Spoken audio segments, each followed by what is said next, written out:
Hi guys, welcome to my YouTube channel.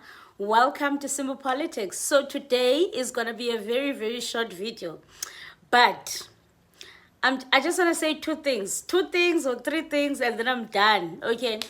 First of all, there is a rumor that I heard that the DA has definitely decided to leave the GNU. Okay, I'm gonna play it for you guys because I don't want to tell you things and then you guys like to say you lie when. So Mina, I just like to bring evidence. Yes, so there is a rumor or there is a source. I don't know. I'm gonna play it for you guys. Then you can decide if you're trusting him or not. That says that the DA has definitely decided to leave the GNU. However, I must say I've been a little bit disappointed with the ANC. ANC is really toothless, yes? Because Galoksana, they made it seem like it's over. If the DA doesn't vote for them, it's over. Now the DA didn't vote for them. Instead of them releasing a statement that it's over, we are reshuffling immediately. Ramaphosa is still playing hide and seek. The ANC is toothless and disappointing. And I have entered into a bet with few people. Uguti, is the DA gonna leave the GNU? Oganye, are they staying? And everyone that I'm in a bet with, they say the DA is staying. But Mina, I believe Uguti, this is the end of the GNU. So I want you in the comments to join the bet and let me know which side you're on. Are you on my side where you think it's the end of the GNU? Doesn't matter who breaks the relationship, but it's over. Or are you on the other people's side that say it will never happen? Zizi, you are just dreaming. Okay. So I'm going to play the clip for you guys. Actually, the clip is from Ronaldo host. So I'm going to play so that you can listen for yourself. So what I'm about to share with you is confirmed from my side because I spoke to more than one individual and they've confirmed exactly this. So, as it stands right now on the 4th of April 2025, the Democratic Alliance will be leaving the GNU. This comes after they had a federal executive meeting in which they discussed this. The question, however, is when will they be leaving the GNU? Now, the reason for that is because a lot of people expected them to leave immediately after the budget was passed, which means that there was an increase of a 0.5 VAT increase in South Africa. Now, since then, they have seen how people have attacked ASA, aka Action SA, aka Against South Africa. So they want this to play out first. They want Action SA to get as much damage as possible. And then, of course, they want to focus on the PA and Gayton McKenzie and also then Musi Maimane, all of which voted in favor of this budget being passed, which means an increase in VAT. So the reason that it might be delayed is because they don't want to take away from the media hammering on ASA for their misunderstanding and mistrust or trusting the ANC rather. And then the second aspect is that the ANC came out and also said that they will be reviewing the ministerial positions. And that can only mean one thing, that they want to replace the DA ministers because of them not supporting the budget and voting against the budget. So now it is a question of who is going to blink first. The tactic here, according to the DA, is that if they get kicked out, they can say, well, look, we tried everything in our ability to remain in the GNU and to make this work for South Africa, but eventually the ANC kicked us out. The ANC, obviously, from their perspective, is seeing this as a betrayal. Even though the ANC did not really consult on the budget. So the question is, who is going to blink first? And my take on it is that the DA should have left the GNU after Cyril Ramaphosa signed the Bella. So yeah, guys, I genuinely want you guys to tell me what you think. Like, I feel like the ANC is stalling, and I did hear, I actually heard Fikile Mbalula saying, yeah, the GNU is the one, the DA is the one that took themselves out of the GNU, so they must be the one to leave.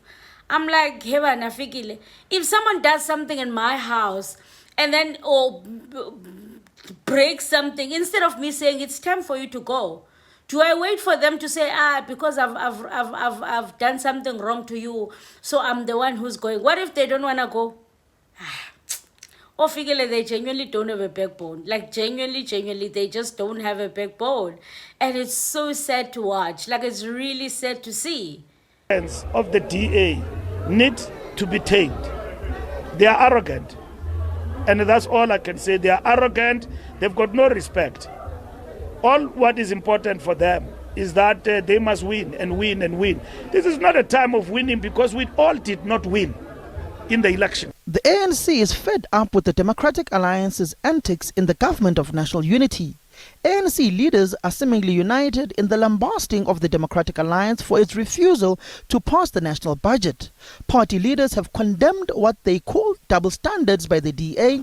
So I don't know, guys. Let me know what you think. As I said, I think it's the end of the GNU.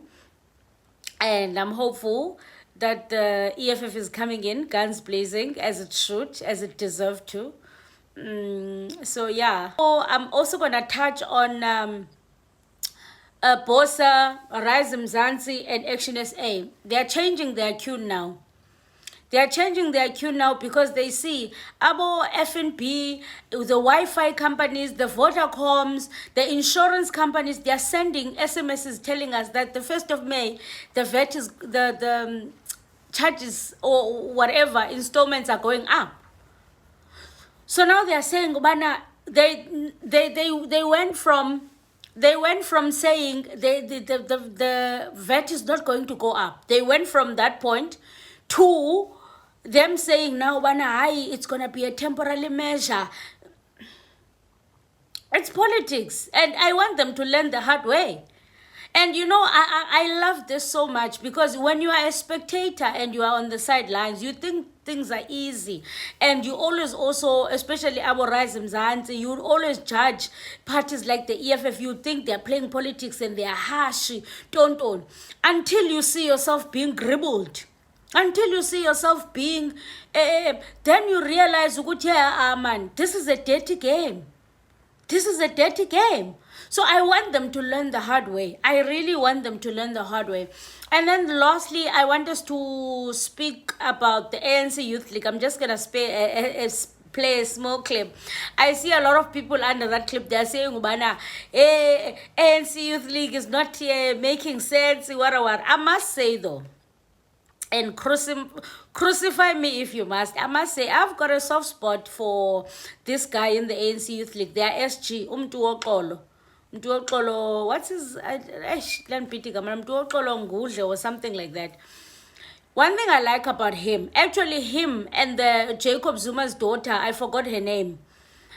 I feel like they're very fierce, and it's a pity that in Yani they are not maybe as influential.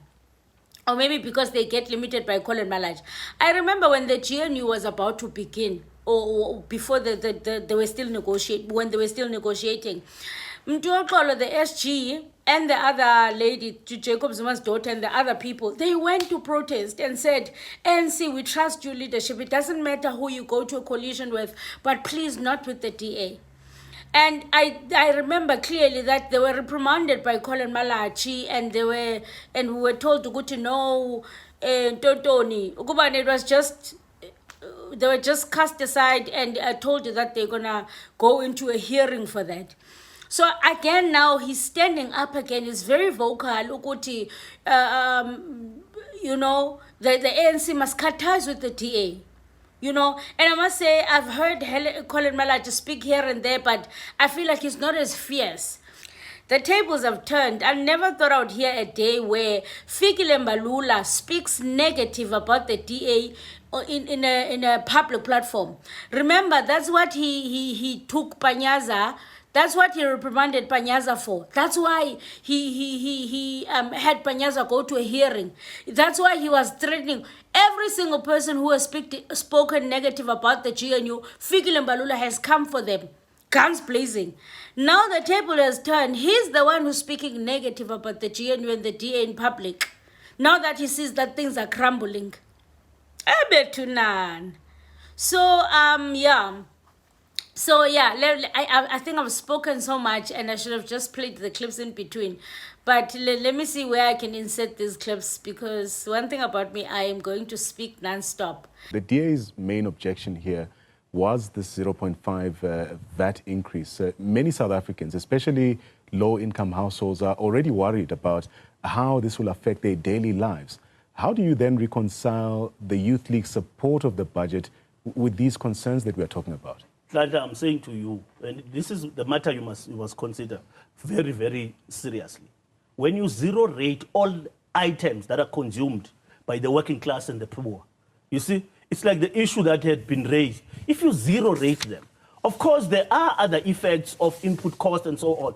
When you also zero rated, you see, the fuel levy, it means the input costs on any production of any commodity will be mitigated. You see? Now, you are saying luxury goods are the ones that we are not going to be able to zero rate because that there is a budget deficit. There's something we're dealing with here. Of course, had we avoided that, there would be no discussion about the VAT. You see? Because I'm saying, had we invested in the productive sectors of the economy and we ensured that the economy performs, we will be having enough revenues. We didn't do that, right? And we are now at this particular conjuncture. And we're saying, let's resolve this thing for South Africa and South Africa's economy. The DA chooses a populist stance, you see? And that is why the discussion, you see, at least an opposition like Action SA, you see, is an opposition, it's not even in the GNU, has a measured response and say, okay, we adopt the fiscal framework, you see, but can you look into ensuring that maybe we don't go the VAT route, look into other, avenues. But the reality is that you have a financial year which you must fund.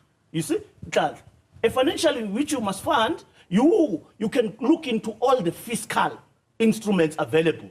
You see, when you are doing fiscal management, there are three things you are dealing with when you are dealing with fiscal management. One, you are dealing with government expenditure.